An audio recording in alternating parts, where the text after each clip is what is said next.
The aviation industry is one which is critical in countries across the world. Its efficiency can be used as a measure of a country's imports and exports potential and also contribution to overall economic growth. We find out how Rwanda is using this sector to position itself. 10 years ago, Cynthia Kagabu, a Rwandan business lady, was in a dilemma going about her export and import business due to constrained airport capacities. 10 years ago, we couldn't have flight every time when we need to travel. You had to book at least 3 or 1 month before because we didn't have many flights in Kigali operating outside. You had to book maybe for a flight to Dubai. At that time, I think we went to Kenya. We was going to Kenya to go to Dubai. We didn't have a flight to Dubai from Kigali. The only one flight we had here at that time, it was for Brussels. And you had to book, I think, 2 or 3 weeks before you fly. Because it was, I think, 3 flights per week. But now we have every day. Like Cynthia, Rwanda's national carrier Rwanda had to endure through this tough time too. It's been a very big challenge to the airline. As we grew over the years, the airport still remained, the infrastructure still remained, the old 1980 setup that had no proper custom and passenger infrastructure to allow our growth.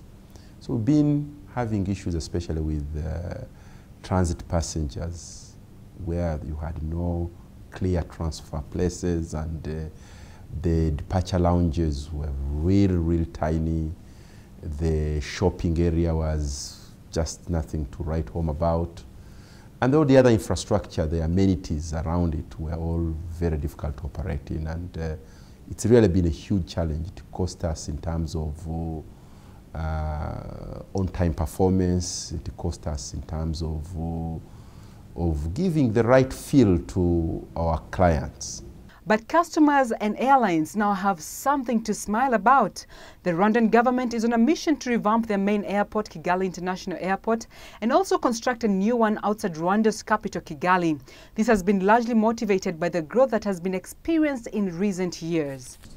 When I joined in 2007, in this airport there was only 1 international flight, long haul, and now we have registered more than 4. In the span of the last 7 years, and we have seen passenger traffic, growing by close to 300%. We have seen the facilities expand significantly. From aircraft parking spaces, escalators which were non-existent, check-in aisles to lounges and waiting bays, the new infrastructure is bound to change the aviation landscape for Rwanda on the African continent. I mean, in terms of our growth, we basically have been doubling our passenger numbers year on year from the year 2010, when this airline was launched. So if then we talked about 100,000 passengers. Today we are talking about more than 500,000 passengers a year. And we are going to see this grow to about 1 million passengers a year in the next 3 to 4 years. So we really needed an expanded infrastructure around Kigali International Airport. Local private helicopter service providers also affirm the development and growth of Rwanda's aviation industry. The change in the aviation sector in Rwanda has been tremendous over the last 10 years. When it comes to the aviation sector, the traffic has grown over the Kigali International Airport. We have much more demand when it comes to the tourists coming in as well. So we've played a role when it comes to the aviation, when it comes to tourists visiting the country.